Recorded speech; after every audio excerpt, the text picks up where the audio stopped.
Welcome to Penrose Learning, where we make understanding easy. In this video, I will explain how to make vegan Caesar dressing. You will need 1/2 cup of raw cashews, soaked beforehand, and 1/4 cup of fresh lemon juice. Gather 1 tablespoon of apple cider vinegar, 2 cloves of garlic, and 1 tablespoon of Dijon mustard for robust flavor. Don't forget 1 tablespoon of capers and 2 tablespoons of nutritional yeast to achieve that distinct, savory profile. A little water, salt, and black pepper will complete our ingredient list for this delightful, plant-based creation.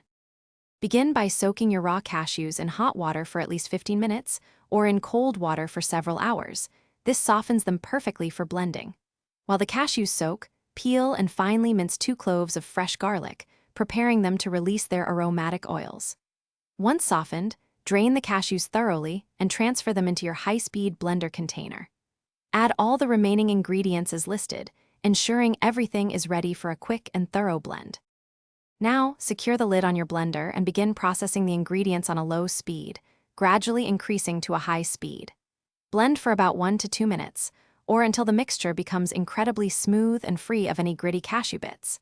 If the dressing appears too thick, add cold water 1 tablespoon at a time, blending after each addition until your preferred, pourable consistency is achieved. A perfectly blended dressing will be wonderfully rich and velvety. Carefully taste a small amount of your freshly blended vegan Caesar dressing. This is the moment to personalize it to your exact liking. Perhaps you desire a little more zest, or maybe an extra touch of savory depth. If needed, add another 1/2 teaspoon of salt, a pinch of black pepper, or another squeeze of fresh lemon juice to brighten the flavors. Blend briefly after each addition to fully incorporate, ensuring every drop is perfectly balanced and delicious. Thanks for watching. If this was helpful, leave a like and consider subscribing. See you next time.